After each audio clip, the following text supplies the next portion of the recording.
Donc bon, tout d'abord, désolé d'avoir chamboulé un peu l'emploi du temps. C'était indépendant de ma volonté et assez impératif. Donc, du coup, on fait court cette semaine.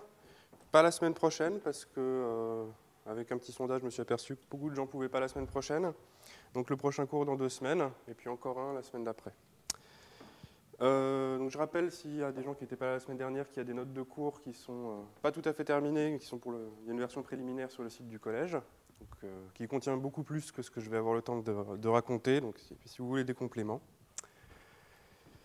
Donc la dernière fois, on avait fait l'introduction physique, les motivations des maths qu'on fait. Puis on avait introduit de manière un peu formelle ce qu'était une limite de champ moyen et comment ce qu'on appelle les théorèmes de Definetti permettent de gérer ça de manière assez élégante.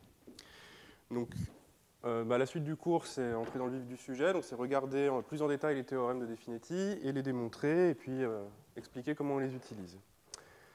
Alors, le sujet principal, c'est la condensation de Bose-Einstein, donc c'est les limites de champ moyen quantique. Mais on va faire encore un peu de mécanique classique aujourd'hui, on en avait fait un peu la dernière fois, parce qu'il y a le théorème de Definetti classique qui est plus connu que le Definetti quantique et qui est plus simple à prouver et qui, en tout état de cause, connaître cette preuve-là, c'est intéressant et ça aide à comprendre un petit peu la suite. Donc ça commence par, en mécanique statistique quantique, classique.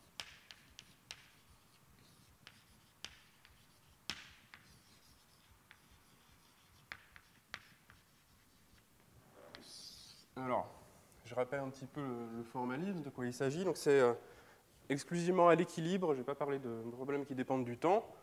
Donc on se donne un domaine de RD, oméga, qu'on va supposer compact, ce qui n'est pas absolument nécessaire, mais qui simplifie pas mal de choses. Et on s'intéresse donc à des états classiques, c'est-à-dire des probas, mu-n, qui sont des probas symétriques sur oméga puissance n. Donc symétrique, c'est-à-dire que la proba ne change pas quand on échange deux des variables là-dedans. Alors juste sur oméga puissance n, parce que j'avais expliqué la dernière fois qu'en mécanique classique, quand on regarde les états d'équilibre, il n'y a qu'une minimisation en position à faire et que la minimisation en vitesse est triviale. Donc mu-n, c'est la densité de probabilité de trouver la particule 1 en x1, particule 2 en x2, etc. Alors les états d'équilibre qu'on regarde, ça va être les états qui minimisent une certaine énergie libre. Donc on va s'intéresser à une énergie libre Fn, donc qui dépend de cette proba mu-n, qui est donc une partie énergie, qui est un certain Hamiltonien,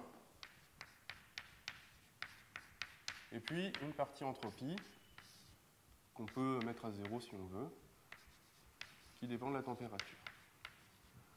Donc là-dedans, T, c'est la température, donc pour moi, c'est positif ou nul. Donc, si c'est nul, c'est qu'on regarde juste les états qui minimisent l'énergie, c'est-à-dire cette intégrale-là. Donc Hn, c'est un Hamiltonien classique, qu'on va dire un Hamiltonien à une particule. Donc ça sera somme de J égale 1 à n. Pour la partie une particule, il y aura un potentiel V dans lequel sont plongées toutes les particules. Et puis ensuite, il y a une partie interaction, 1 sur n-1, somme sur toutes les paires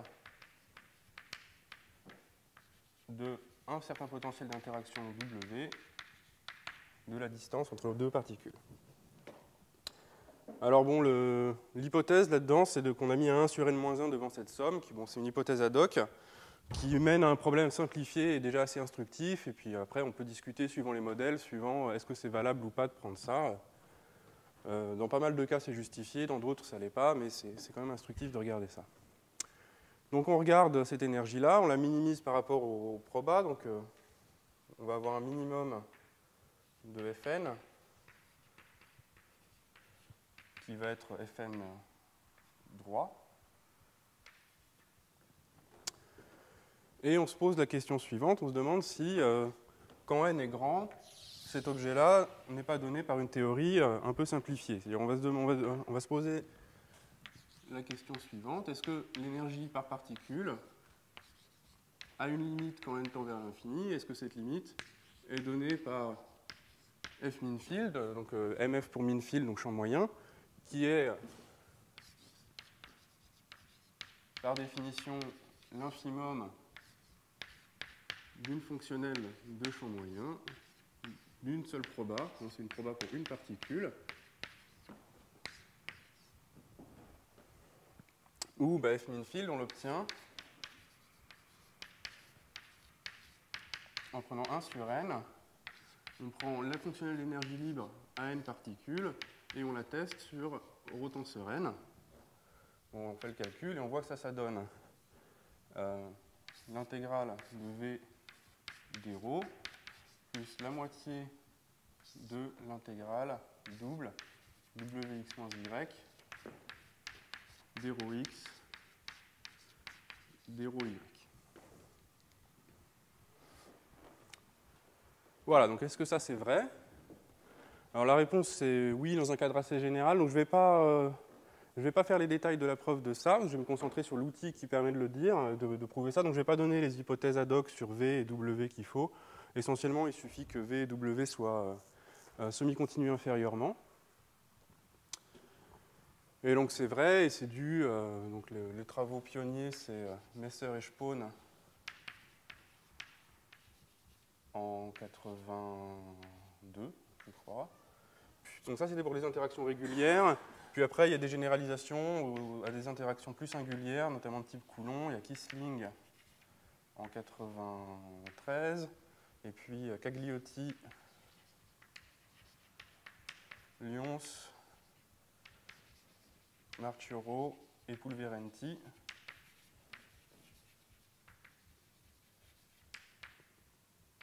En 92. Qui en fait font la même chose que Kissling, mais juste indépendamment l'un des autres. Puis je vais aussi citer un papier de Kissling et Spohn, qui lui est motivé par les matrices aléatoires en 99.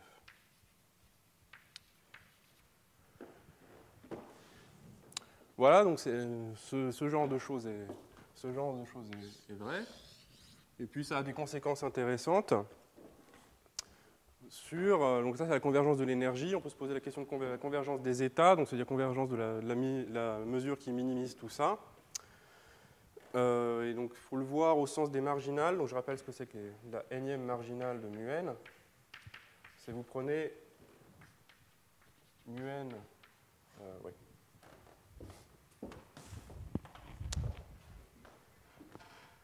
La énième marginale, petite énième marginale en x1, xn. C'est l'intégrale de mu n, petit x1 jusqu'à petit xn. Ensuite, x' n plus 1 jusqu'à x' grand n. Et tout ça intégré donc, par rapport au n, grand n moins petit n, dernière variable.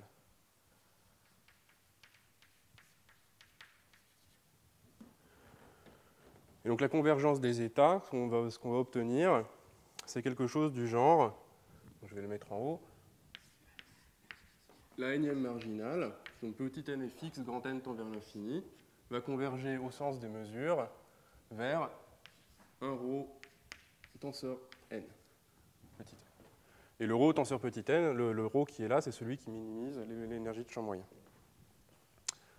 Alors il faut que je mette ça quand même un petit peu entre guillemets, parce que bon, s'il y a un unique minimiseur pour cette fonctionnelle, ça c'est vrai. S'il n'y a pas un unique minimiseur, c'est une combinaison convexe de tous les minimiseurs. Voilà, alors,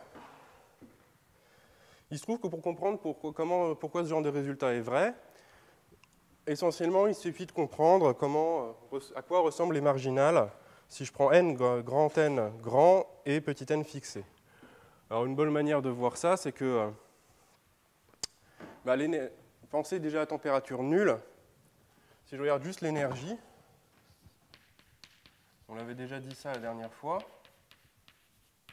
l'énergie, elle dépend que de la deuxième marginale. C'est-à-dire que ça, c'est l'intégrale du Hamiltonien à deux particules, x1, x2,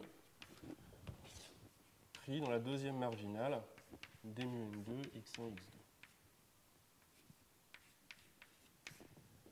Donc si par exemple vous regardez à température nulle, T égale 0, vous avez juste besoin de comprendre à quoi ressemble la deuxième marginale. Donc, si on regarde à température non nulle, c'est un tout petit peu plus complexe.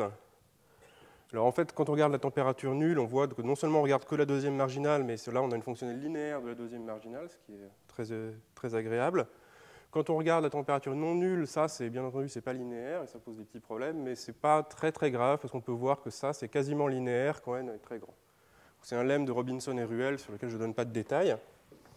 Mais essentiellement, le message, c'est que si on arrive à comprendre à quoi ressemblent ces marginales-là pour petit n fixe et n grand, alors en fait, ce genre de résultat suit assez naturellement, enfin modulo un petit peu d'analyse. Et donc regardez ces marginales-là, c'est l'objet du théorème de Definetti. Donc en version informelle, le théorème de Definetti va dire un truc, donc théorème entre guillemets, pour l'instant. Il vous dit que si vous prenez mu n petit n, donc la nème marginale d'un état à n à grand avec n grand, ça, grosso modo, quand n est grand, c'est une combinaison convexe de rho tenseur n. Où P, ici, c'est une mesure de proba sur les mesures de proba. Donc si on sait dire ce genre de choses dans un sens un peu rigoureux, vous voyez bien qu'on a gagné au moins pour l'énergie, parce que mu n2 sera une somme de rho tenseur 2, donc on comprend bien d'où vient le fait que les produits tensoriels purs sont importants.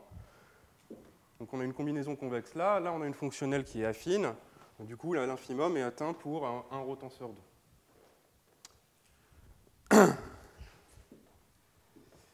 Et donc maintenant, la version rigoureuse du théorème, c'est que là, il faut quand même se demander qu'est-ce que ça veut dire quand n tend vers l'infini, en quel sens cette approximation est vraie. Donc la façon, disons, historique de le faire, c'est dire, on est dans un cadre compact, donc oméga est compact, les probas sur oméga sont compacts aussi pour la convergence des mesures.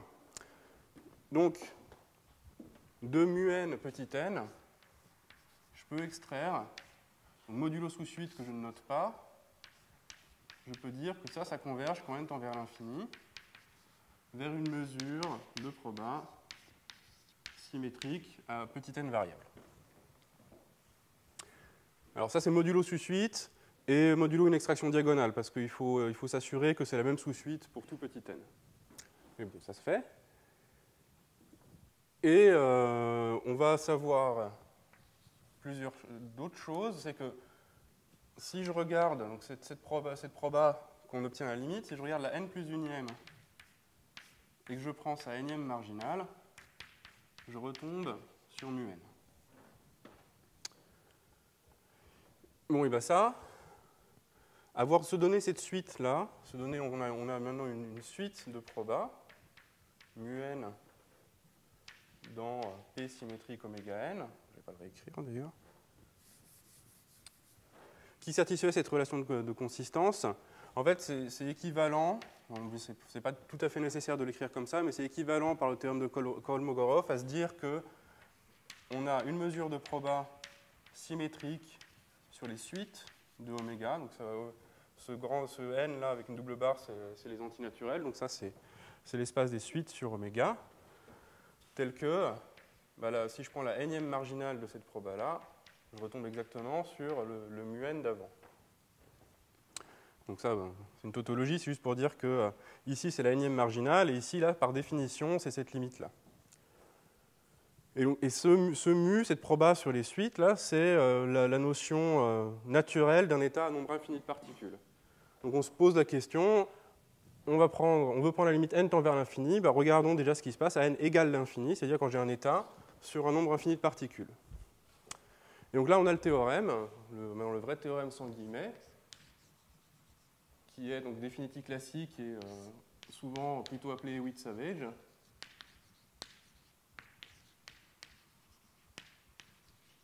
Qui dit que dans ce cadre-là, donc quand j'ai une suite de proba comme ça sur des oméga n et que j'ai cette relation de consistance-là, alors il existe une unique mesure de proba sur les mesures de proba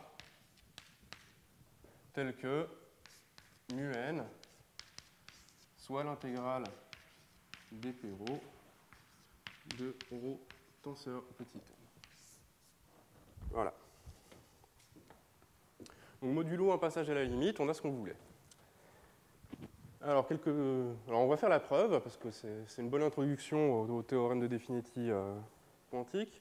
Donc pour faire la preuve, on va faire d'abord un peu d'histoire. On va dire que donc, ça s'appelle Definity classique ou Hewitt-Savage. Donc Definity classique parce que la première version de ce genre de théorème est due à Definity. Mais ce n'était pas pour oméga dans RD, c'était pour un oméga discret, qui était 0,1 en fait. C'est juste une paire. Donc Definity. Et puis, alors des Russes dont je vais écorcher l'orthographe, je pense. Kinshin. Dinkin. Ça va des années 30 aux années 50. Et c'est des preuves de ce genre de théorème, mais dans des cas particuliers. Ce que font Hewitt-Savage en 1955,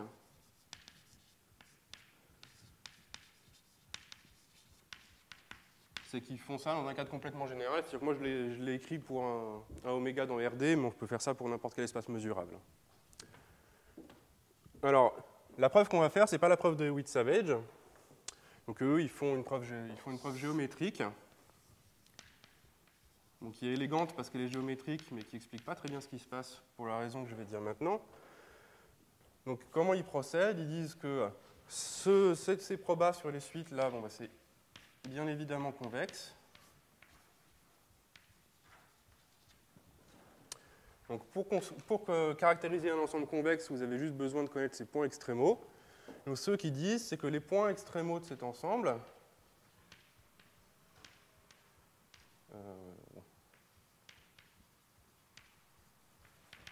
c'est précisément bah, les suites ρ tenseur n, où ρ c'est une mesure de proba à une particule. Et puis après, bah, la conclusion, c'est le théorème de Choquet.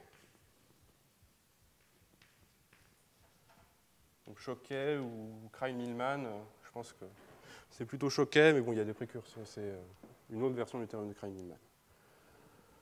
Donc, bah, comme j'ai dit, c'est élégant parce que c'est géométrique, mais donc le point, il faut travailler, bien sûr, c'est ça. Et ça, c'est prouvé par contradiction, en fait, dans Hewitt-Savage.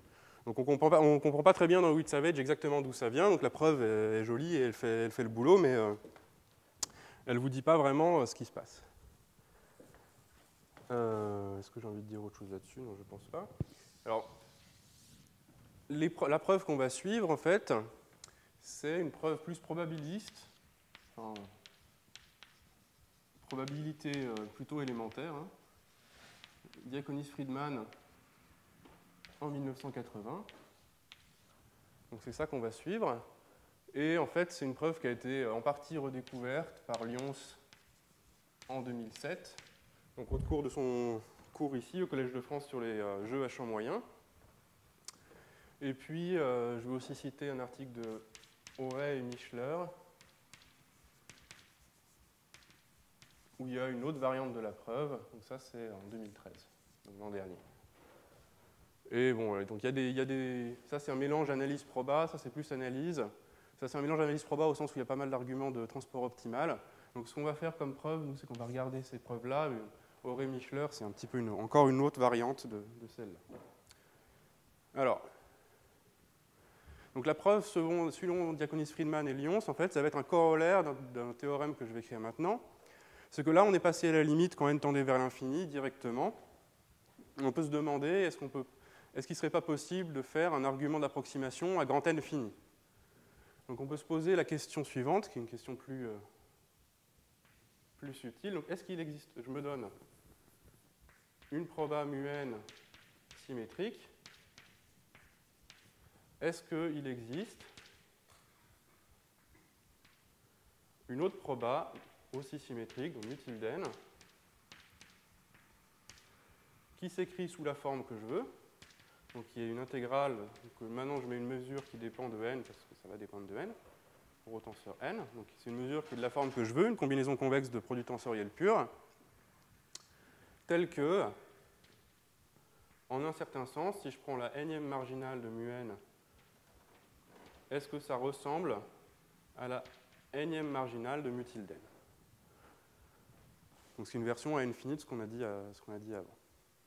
Donc bien sûr, si j'ai pris la peine de l'écrire, c'est que la réponse à la question est oui. Donc c'est le théorème de Diaconis-Friedman en 80. Donc il vous dit oui, il existe une telle mesure de proba. Et vous pouvez faire une approximation en norme de variation totale, que je vais écrire TV, parce que sinon je vais me tromper. Donc TV pour Total Variation. Et ça, c'est plus petit qu'une constante petit n moins 1 sur grand N. Où la constante est connue, hein, ça doit être 4, si je me souviens bien. Voilà. Bon, je rappelle peut-être la variation totale. Variation totale, c'est le sup sur les fonctions phi continue bornée de valeur absolue de somme phi des mu. Et bon, de manière peut-être un petit peu formelle, c'est l'intégrale de d valeur absolue de mu. Mu, vous la décomposez comme une mu plus moins mu moins, et puis vous prenez l'intégrale de mu plus mu moins.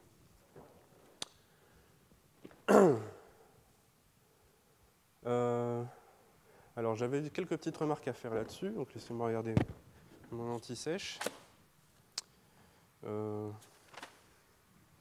Oui. Ce taux-là, il est optimal, au moins dans RD. Donc le taux, là, Diaconis-Friedman donne des contre-exemples où on ne peut pas faire mieux que n carré sur n comme taux. Et il dit grosso modo que l'approximation est efficace quand petit n est très petit devant racine carrée de n. Ce qui est peut-être un peu surprenant. On pourrait s'attendre que ce soit vrai pour petit n très petit devant grand n, mais il se trouve que racine carrée de grand n, c'est optimal. Alors c'est optimal modulo une petite remarque, qui est que si vous regardiez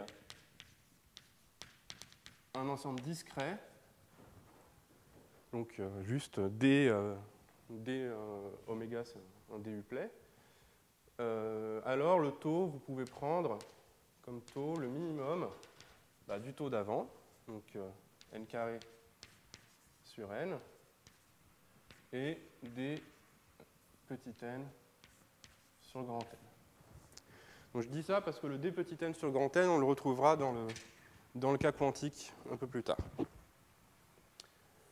Voilà. Une autre remarque, mais bon, ça va être évident quand on va faire la preuve, c'est que je dis il existe un mu tilde n, mais c'est complètement constructif. Le mu tilde n, on va le construire explicitement. Et puis la troisième remarque, c'est ce que j'ai dit avant, c'est que Diaconis-Friedman entraîne Hewitt-Savage, parce que si vous prenez les probas sur les mesures de proba, ça c'est compact. Donc, oméga est compact, donc les mesures de proba avec la convergence faible, c'est un compact aussi, c'est même maîtrisable. Donc quand vous reprenez les mesures de proba sur un espace compact maîtrisable, vous obtenez un espace compact. Donc pour prouver Hewitt-Savage, ce qu'on fait, c'est qu'on se donne le mu n. On a déjà supposé que les marginales de mu n convergeaient, et il faut juste voir que les marginales de mu tilde n convergent. Donc pour ça, il faut voir qu'on peut extraire une sous-suite qui converge de cette mesure de proba-là. Donc c'est une mesure de proba sur les mesures de proba, et ça vient de la compacité. Donc voilà pour les remarques. Il y en aura d'autres après, mais on les fera quand on aura fait la construction. Et puis je vais juste dire que connaître la version quantitative, ça peut être utile pour obtenir des estimations quantitatives pour ça, obtenir des taux de convergence. Donc c'est un truc il y a un exemple dans les notes, mais bon, je ne vais pas le faire au tableau. Et puis je ne vais pas faire au tableau non plus la preuve de ça. Je pense que c'est assez clair quand on connaît ce genre de théorème, ce genre de choses sont déduites assez facilement.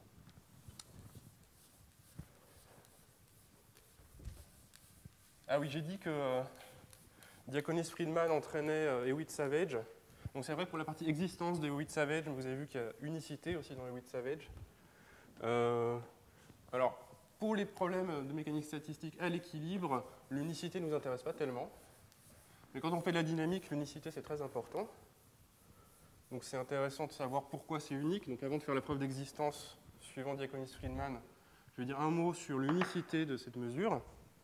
Donc, dans le cas Hewitt-Savage, donc pour l'unicité, alors dans l'approche de Hewitt-Savage, c'est dans le théorème de Choquet, l'unicité. Mais bon, c'est un argument abstrait, puis donc, je vais donner plutôt l'argument de Lyons, qui est plutôt plus simple, en tout cas plus intuitif, qui dit j'ai une mesure de proba sur les mesures de proba. et je voudrais savoir qui satisfait donc, ce qui est écrit là-bas, et je veux savoir si elle est unique.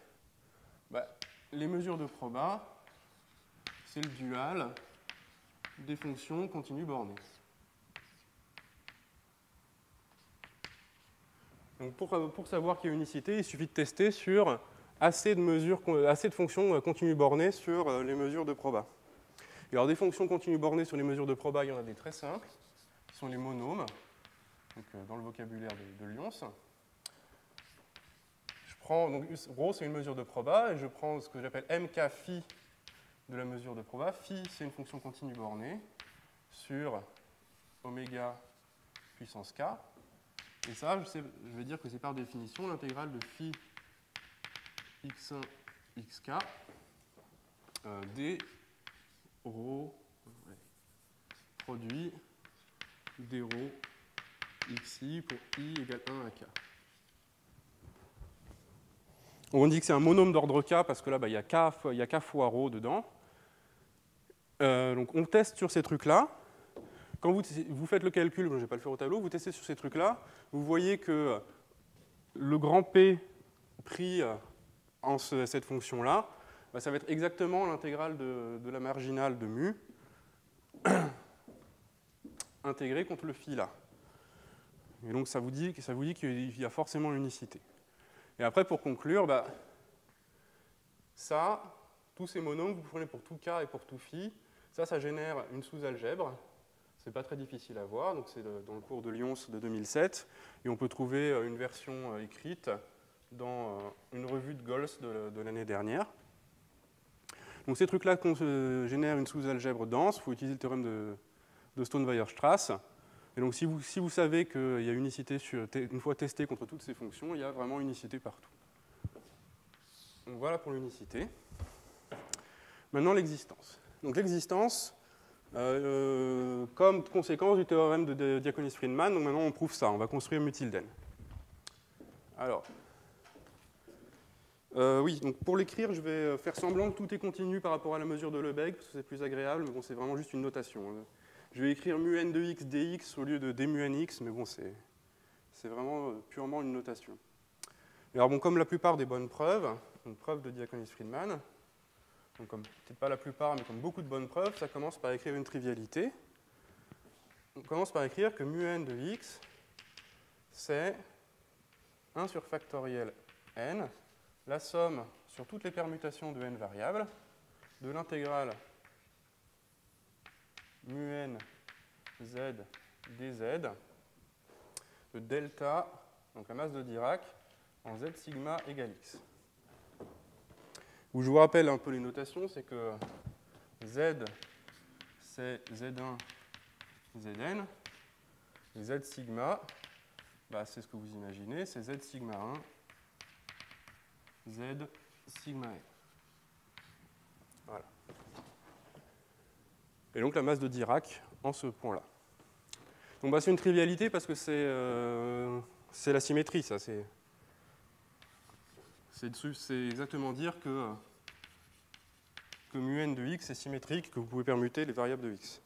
Donc c'est une trivialité, mais qu'elle mérite de bien montrer que dès le début, on utilise la symétrie, quoi, que c'est vraiment ça qui fait marcher la machine.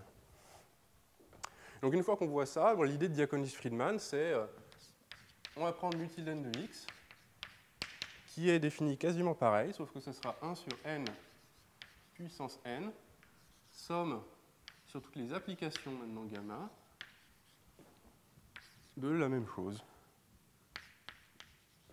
Mu nz dz dz gamma égale grand x. Où gamma n, c'est l'ensemble des gamma, donc c'est l'ensemble des fonctions de 1n dans lui-même. Donc par rapport aux permutations, c'est qu'il n'y a pas que des bijections. J'autorise les répétitions. Donc une application particulière, c'est gamma qui envoie tout le monde sur 1. Ça c'est dedans. Donc voilà l'objet que considère Diaconis-Friedman. Donc pourquoi c'est sous la bonne forme? Ben, c'est parce que Mutilden de grand X, vous pouvez le voir ça comme l'intégrale mu n z dz de 1 sur n, somme de delta en zj, donc j égale 1 à n, et ça, tensorisé n fois. Donc autrement dit, c'est une intégrale qui charge des mesures empiriques. Donc ça, c'est la mesure empirique du point grand Z. Donc ça, je l'écris comme, si on veut, dpn rho tenseur n, ou pn de rho, c'est par définition l'intégrale de mu n de z dz, la masse de Dirac en rho égale 1 sur n, somme de j égale 1 à n, de delta zi.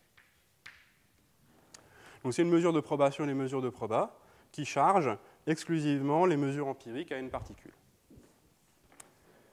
Voilà, et c'est vraiment la manière canonique vous donnez un mu n qui est symétrique, c'est vraiment la manière canonique de définir une mesure de proba sur les mesures de proba en partant de ça. Parce que se donner une mesure de proba symétrique, c'est exactement comme se donner une mesure de proba sur les mesures empiriques à n variables. Et donc ça, c'est inclus dans les mesures de proba. Et comme n va être grand, vous savez que toute mesure de proba, vous pouvez l'obtenir comme la limite d'une suite de mesures empiriques. Et du coup, ça explique pourquoi ce truc-là va se transformer en une gentille proba sur toutes les mesures de proba. Parce que les mesures empiriques, quand n devient grand, c'est tout le monde. Alors, donc pour la preuve maintenant qu'on a vu que multi n était sous la bonne forme, comment on voit que le théorème est vrai? Donc je vais donner rapidement l'argument de Witt-Savage, de Diaconis-Friedman. C'est que si je prends la énième marginale de mu n en x1, xn, bon, bah, je réécris, hein, c'est somme de mu n z dz, puis 1 sur factoriel n, somme sur les permutations de delta z sigma égale x, et ça, je prends la petite énième marginale.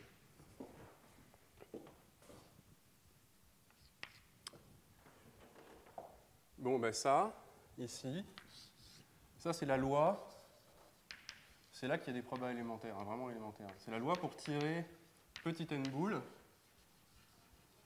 parmi grand n, sans remplacement. Parce que vous voyez qu'il y a une somme qui est exclusivement sur les permutations. Donc je suis en train de tirer parmi, j'ai un grand X qui est x1 et x grand n, et parmi ce x1 et x grand n, j'en tire petit n, et vu que c'est une somme sur les permutations, je n'autorise pas de répétition. Et donc maintenant, bah, mu n tilde en x1 xn, bah, là c'est plus simple, là c'est une loi factorisée, donc ça c'est juste somme de mu n z dz, 1 sur n, somme j égale 1 à grand n delta zj, et ça, bah, tenseur petit n fois. Et bah ça, c'est la même loi, donc la loi pour tirer donc n boules parmi grand n, mais avec remplacement. Avec remplacement, parce que vu que c'est un produit tensoriel, je fais en fait petit n fois le même tiré. Donc c'est comme si je remettais les boules à chaque fois et le premier tiré n'influe pas le deuxième.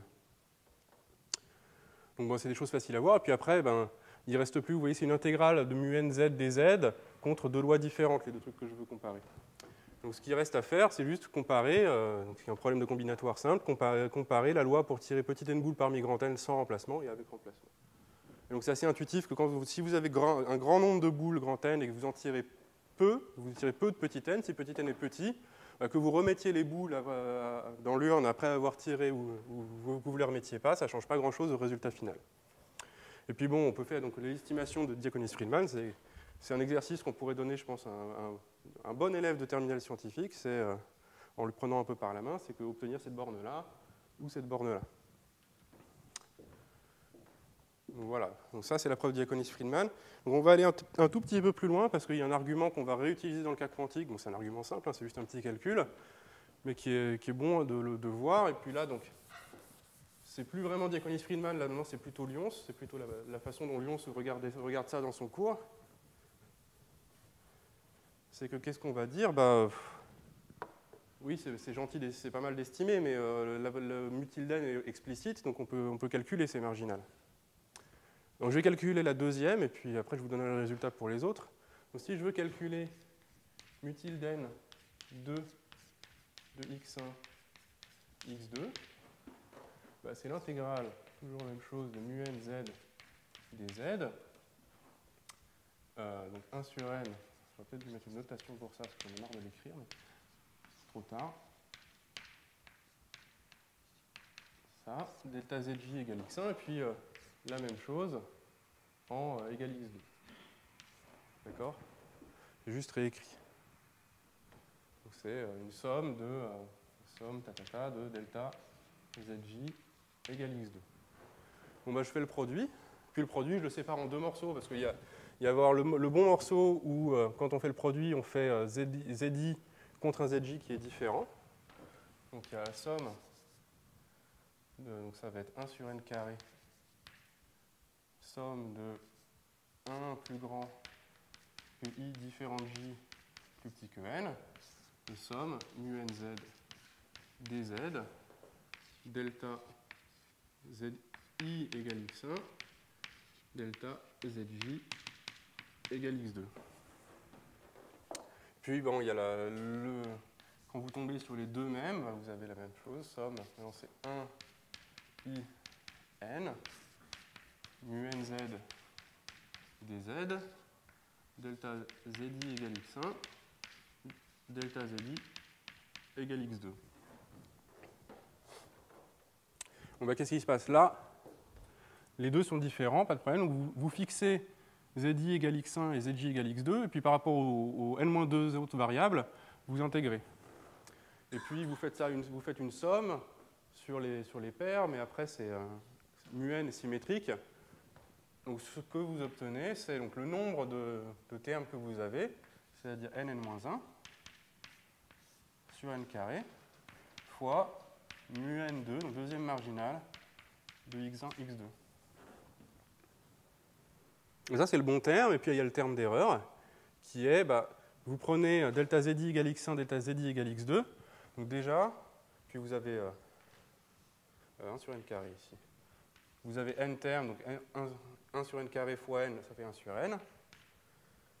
Alors c'est un terme qui va vivre sur la diagonale, parce que vous avez delta zi égale x1 et delta zi égale x2, donc il faut que x1 soit égal à x2 quand même. Mais une fois que vous avez dit x1 égale x2, c'est le même principe, c'est que vous avez fixé une des variables là-dedans, et par rapport à toutes les autres, vous intégrez. Donc ce que vous obtenez, c'est la première marginale de mu n. Donc c'est quand même bien agréable, hein, parce que c'est essentiellement mu n2, modulo une petite erreur qui vit sur la diagonale. Alors bon, le fait qu'elle vit sur la diagonale, c'est quand même un petit problème, peut-être que je dirai un mot là-dessus. Et puis bon, après vous prenez la marginale de ça, et vous voyez que, encore plus agréable, si vous prenez la première marginale de mu tilde n, c'est exactement la première marginale de mu n. Voilà. Là, on voit déjà le résultat pour petit n égale 2. Hein, c'est que l'erreur, là, il manque un grand taux de 1 sur n là, et puis vous rajoutez un grand taux de 1 sur n là. Et donc pour le cas général, je vais peut-être le garder ça. Bon, pour le cas général, il faut faire le calcul de la énième marginale, c'est un tout petit peu plus long. Mais bon, on obtient un truc qui finalement n'est pas si compliqué que ça. Oui, qui est, si je regarde la énième marginale maintenant, prise en x1, xn, ça va être 1 sur n puissance n, une somme de j égale 1 à petit n, une somme sur des j uplets, donc c'est 1 i 1 différent de ij plus petit que grand n. Et ce qu'on va obtenir, c'est mu n, la énième marginale, prise en x, i1,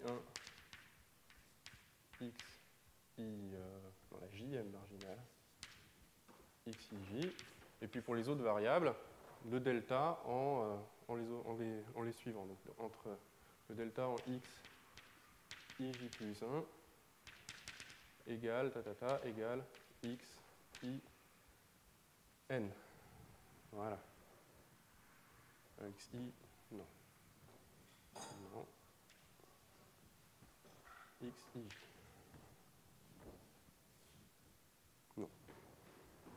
C'était correct. J, x, i, n. Donc ici, c'est i, n. Voilà. Donc bon, c'est la généralisation de la formule pour mu tilde n2. Mais en fait, ce qui compte là-dedans, c'est, pour obtenir l'estimation, c'est juste le premier terme. Alors pourquoi? Parce que le premier terme, vous voyez, enfin, pardon, le dernier, en fait, pour j égale n, vous n'avez pas de delta ici. Et vous avez mu n, n de une permutation de x1, xn. Et donc en fait, ça, je peux l'écrire, donc le premier terme par symétrie, c'est la énième marginale en x1, xn, fois, donc il y a le facteur qui était là avant, donc c'est sur n puissance n, puis fois le nombre de façons que j'ai de choisir c'est x1, xn parmi grand n, donc c'est n moins n plus 1, quelque chose comme ça. Et puis le reste, c'est pas très intéressant, c'est juste que c'est une mesure. Et ce qui va importer, c'est que c'est une mesure positive.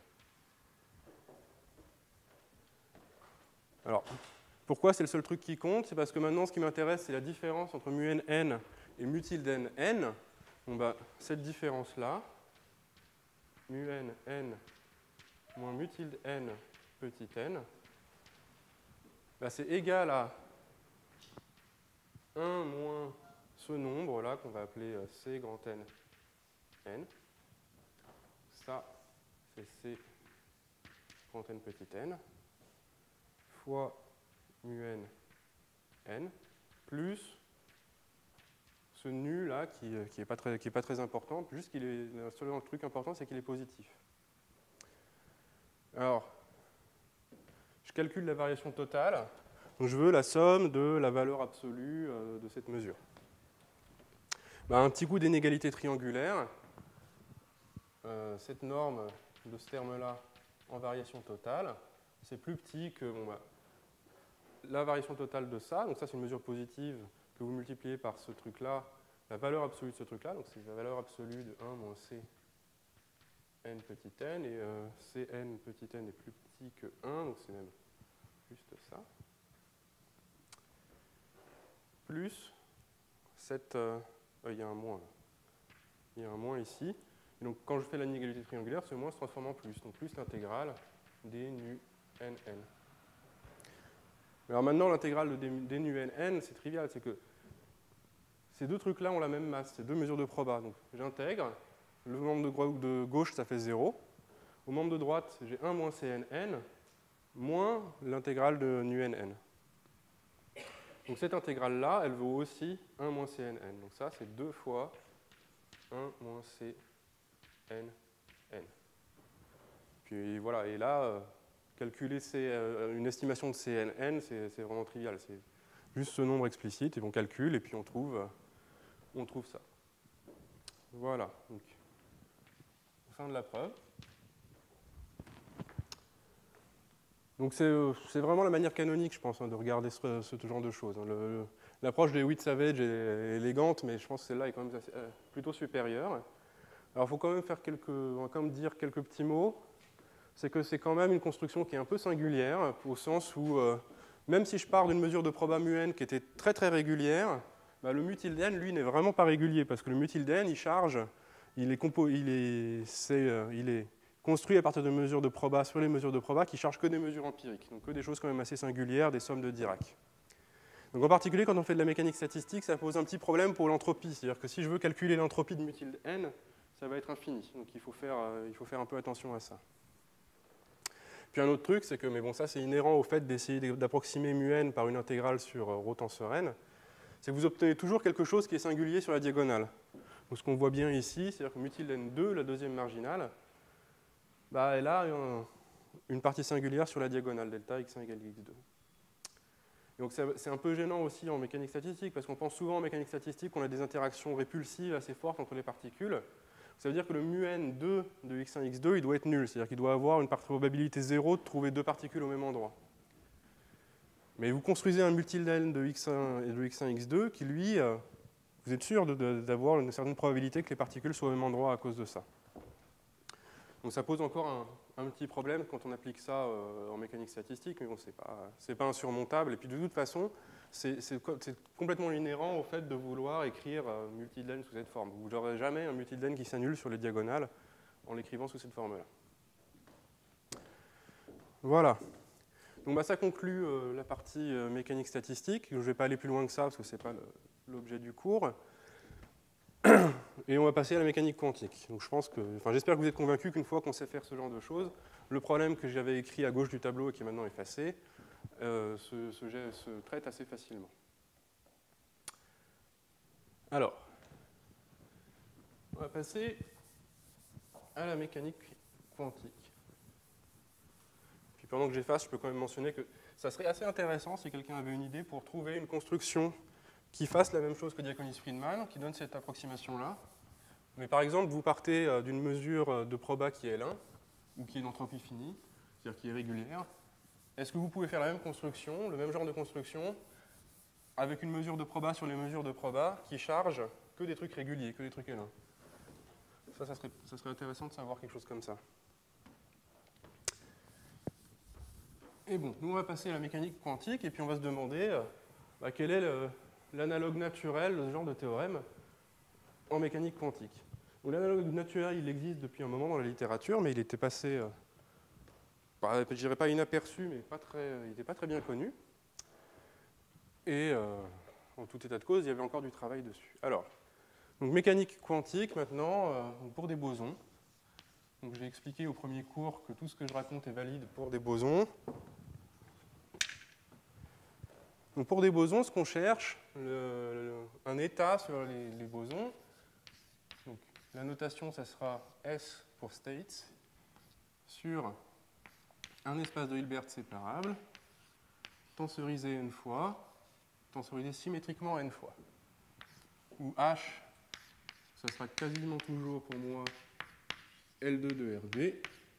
Et du coup, H tensorisé symétriquement n fois, c'est la même chose que les fonctions symétriques, les fonctions L2 symétriques de n variables. Donc qu'est-ce que ça veut dire un état? Ça veut dire que gamma n, c'est un opérateur à trace. Donc le sigma 1, là, ce sigma qui veut être un S gothique, mais que je ne sais pas faire les S gothiques au tableau, ce sigma 1, c'est les opérateurs à trace. Il faut que ça soit positif, donc il faut commencer il faut que ça soit auto-adjoint pour commencer. Il faut que ça soit positif. Et il faut que la trace de gamma n vale 1. Parce que gamma n, ça s'interprète comme, grosso modo, comme une densité de proba. Il faut qu'il y ait quelque chose qui soit normalisé quelque part. Donc c'est ça qu'on regarde. Donc là, c'est des états mixtes. J'en avais parlé de la différence entre état mixte et état pur la dernière fois. Donc pensez au cas le plus simple, c'est un état pur. Donc entre parenthèses, la plupart du temps, en fait, on peut penser à un psi n qui est une fonction L2 symétrique de n variables de norme L2 égale à 1. Et dans ce cas-là, gamma n, c'est le projecteur sur psi n, qu'on identifiera toujours avec psi n lui-même.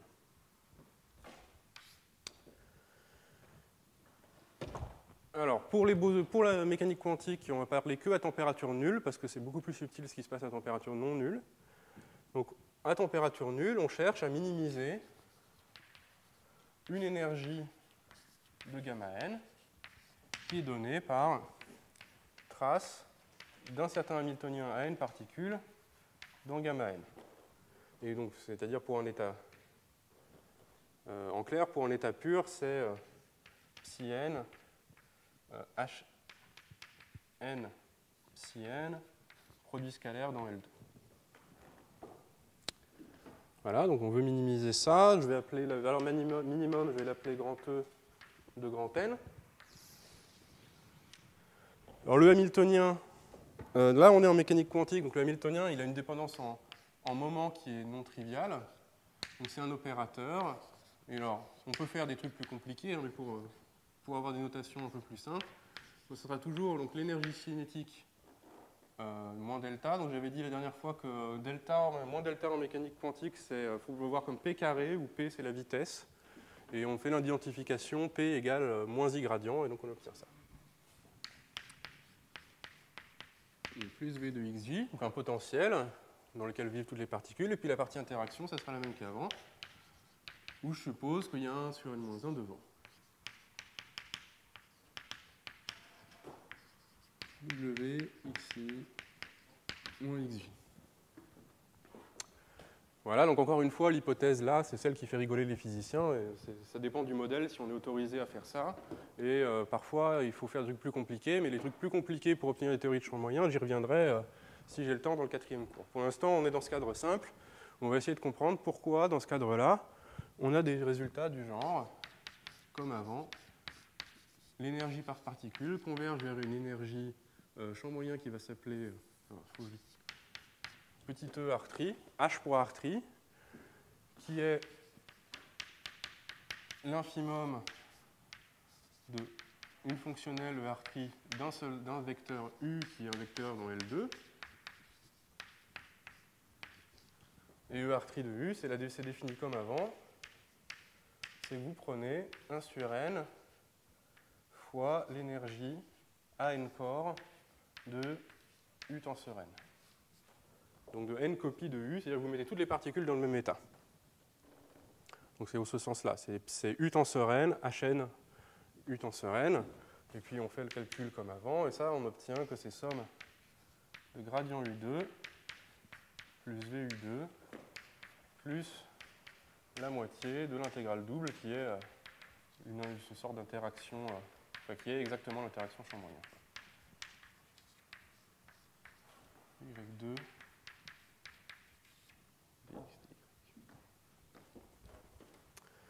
Voilà, donc ce qui nous intéresse, c'est ce genre de résultat-là. Donc obtenir ça. Et puis, il y a ce qu'on veut obtenir pour les états. Ce qu'on veut obtenir pour les états, c'est des choses du genre... il faut rappeler, c'est un peu comme en mécanique classique où on parle des marginales. C'est que là, on va parler des matrices densité réduite que j'avais déjà introduite la dernière fois. Là, si je me donne un gamma n, je vais définir ça... je vais mettre des K parce que répéter grand N, petit n, grand N et petit n tout le temps, c'est un peu pénible. Donc, gamma nk, qui est la kème matrice densité, c'est la trace partielle. Prenez la trace partielle par rapport à n-k variable de l'état original. Voilà, alors ce qui est en clair dit que c'est défini par dire que si vous prenez trace d'un opérateur AK variable sur gamma nk, ça, par définition, c'est la trace de AK tenseur l'identité n-k fois de gamma n. Où AK, c'est un opérateur, par exemple, compact de H tenseur K symétrique. Donc cette espèce de K manuscrit, là, c'est les opérateurs compacts. Alors, je pourrais mettre un opérateur borné, d'ailleurs, si on veut. Et donc, le résultat qui découle en général de ce genre de convergence, c'est des trucs du genre, si je prends le gamma nk, qui est en fait un psi n, qui minimise ça, si je regarde sa kème marginale, il faut s'attendre à quelque chose du genre, ça converge, pour l'instant avec des guillemets, vers un projecteur sur un UR3, sur un minimiseur de la fonctionnelle de R3, tensorisé k fois. Voilà, donc pour l'instant avec des guillemets. Et c'est ça qu'on appelle en général la condensation de Bose-Einstein. Hein. C'est la définition même de condensation de Bose-Einstein. Alors avant d'aller un peu plus loin, je voudrais quand même dire que souvent les gens sont un peu frustrés qu'on regarde juste les marginales et pas l'état complet. C'est-à-dire par exemple le ψn qui minimise ça, on pourrait espérer qu'il est proche au sens L2 d'un U tenseur n. Et en norme de ψn moins U tenseur n pour un certain U tend vers 0. Mais alors ça c'est faux par contre. Ça en général c'est faux, donc ça c'est vraiment la notion qu'il faut utiliser parce que, donc je peux l'écrire là, en général, dire que ψn moins UR' tenseur n dont L2 tend vers 0, bah ça on peut oublier, c'est faux. On peut voir dans certains modèles qu'il y a une contribution au-delà du U tenseur n, et que cette contribution participe à la norme L2.